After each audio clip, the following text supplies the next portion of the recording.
you go ahead and say that I was a deserter on Killer Carl Cox.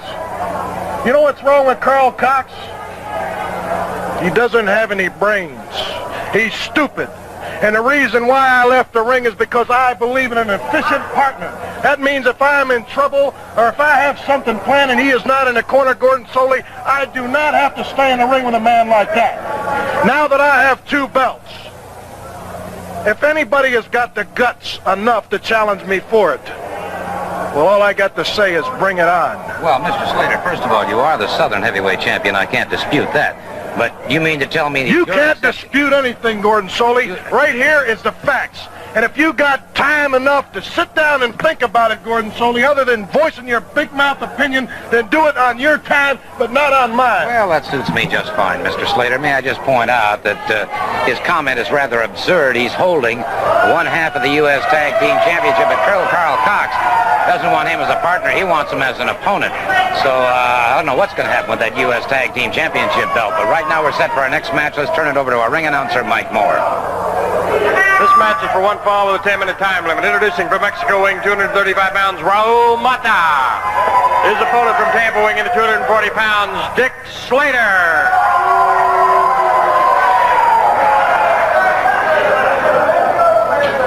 There you see Dick Slater. He is the current Southern Heavyweight Champion, but Killer Carl Cox has got some, obviously has an issue to settle with Mr. Slater. Raul Mata moving against Slater.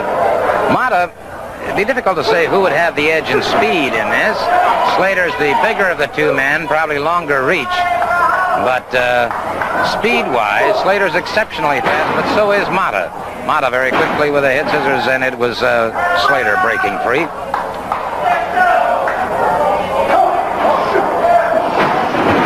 Bottom wrist lock into a lateral drop takedown and a head scissors by Dick Slater on Raul Mata. Mata trying to extricate himself. By the way, talking about things that are in dispute, there seems to be quite a few things being disputed right now, but the spoiler, good escape by Mata. Out and Slater back on his feet very, very quickly. The spoiler remains suspended. He has carried his case to the NWA. They have agreed with the president, Bob Geigel. I understand the spoilers even challenged Geigel to a match, but thus far the spoiler remains suspended. Slater catches Mata in the stomach, catches him again. Mata on the ring apron. They're bringing him back in. Ooh, Slater caught him with an elbow coming off the ropes. Slater has a totally versatile attack. Salto by Slater has Mata on the canvas. Slater driving down with a knee into the chest of Raul Mata.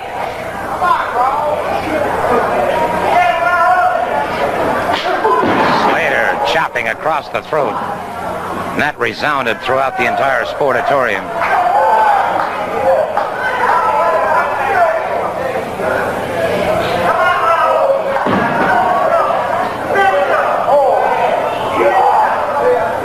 Slater keeps the pressure on now on Mata. Mata on the canvas.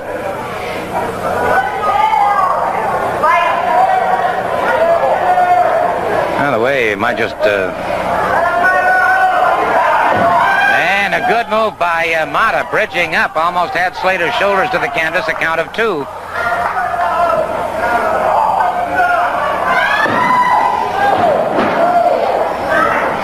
Slater back up once again, lining up on Mata. Slater has him up. Atomic knee drop on Raul Mata. That jars the vertebrae. That spinal column takes a tremendous beating. And again, Slater catching Mata at the base of the spine.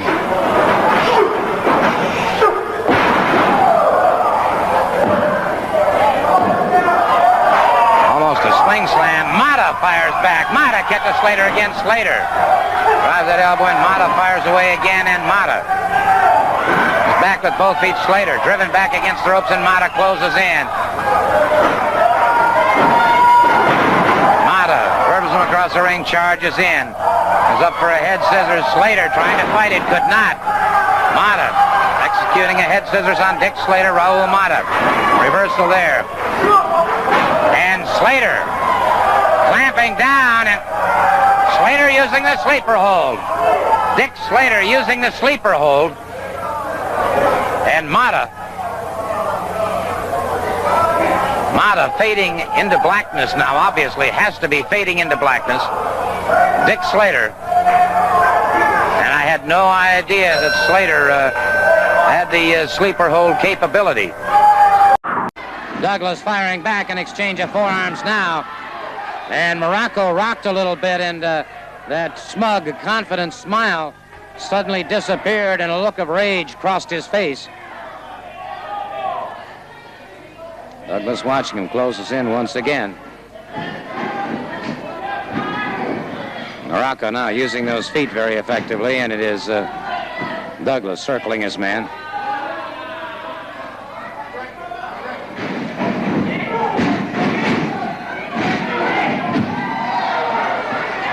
Morocco is irate now and becoming somewhat frustrated.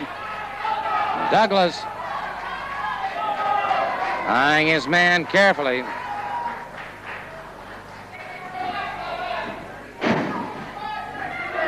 Forearm to the side of the head that rocked Douglas. Another forearm. Douglas fires back again. Catching Morocco high in the chest now. Reverse of the arm whip, and is Douglas coming up with a good flying drop kick. Drove Morocco back. Another flying drop kick that drives him back into the ring ropes. That time, Morocco fought his legs coming in. Now drives a knee into the chest. Morocco crashes down again across the throat of Bubba Douglas. Morocco comes down using a headbutt off that second rope. Morocco again crashes down on Bubba Douglas. Now begins to pound away. Douglas in trouble now. Morocco goes with the Asiatic spike. And it is Morocco with that controversial Asiatic strike. The referee calls for the bell. The referee calling for the bell, telling him that's it. And holding up Morocco's hand, the magnificent Morocco's hand in victory. And Morocco, an incensed individual, apparently felt somewhat embarrassed over the situation with Bubba Douglas. Morocco back after Douglas again. And the referee caught by Morocco. The referee. And it is Buddy Colt caught by Don Morocco, that Asiatic spike, and the referee outside the ring. And Don Morocco, after Bubba Douglas again, Morocco catches him with that Asiatic spike. Colt outside the ring. Wait a minute, there comes Ray Candy charging into the ring. Ray Candy catches him. Ray Candy after him now. The Candy Man pounding away. Sonny King, who's on probation, prudently staying out of the way. Morocco knocked out of the ring. Comes back in, and wait a minute now, Steve Kern has entered the ring also. Steve Kern has also entered the ring. Steve Kern is in the ring. The Morocco suddenly had no more stomach for that. Ray Candy and Steve Kern both in there. Buddy Colt, the referee, outside the ring, and now Morocco has come over here to the desk.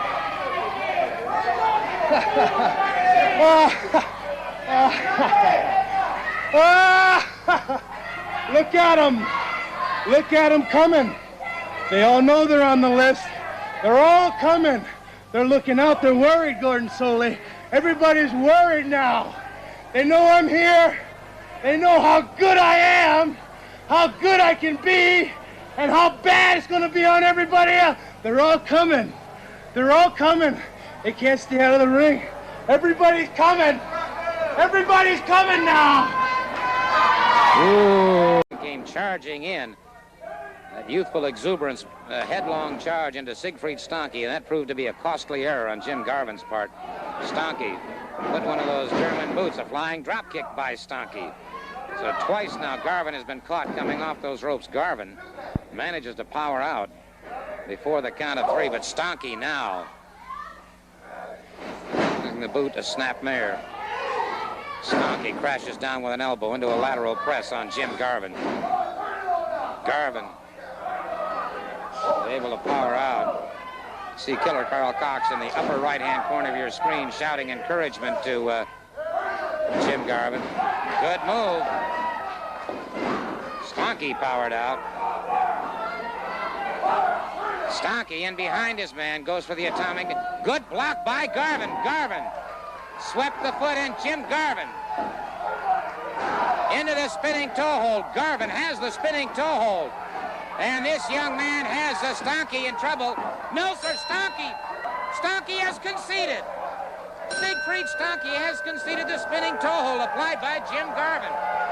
What a time limit. Introducing from Minnesota, weighing 250 pounds, Bill Irwin. His opponent from San Francisco, weighing 245 pounds, Ray Stevens. Ray Stevens going up against Bill Irwin, and as Manny says, of course, Ray Stevens, nationally known, internationally known as the originator of the bombs away, a devastating hold that has put many an opponent out. High hip toss by Stevens.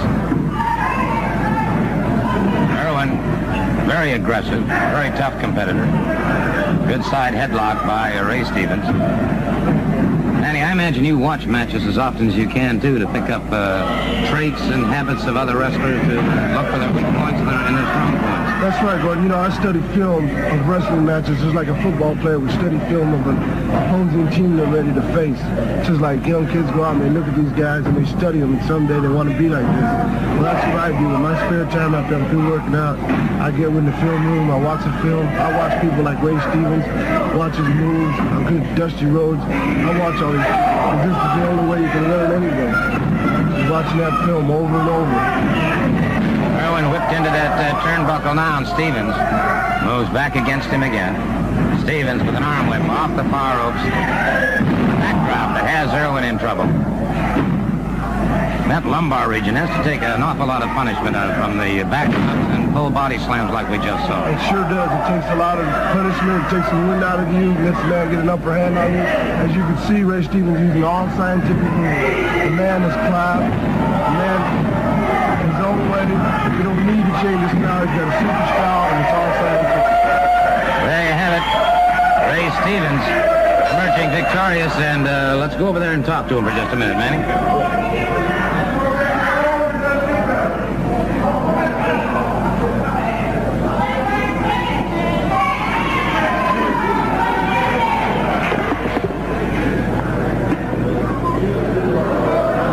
I want to take a moment now to talk to Ray about this. This young man, Brian St. John, seems to feel that he's... Well, I'll tell you, first of all, they were picking on my man here, Manny Fernandez.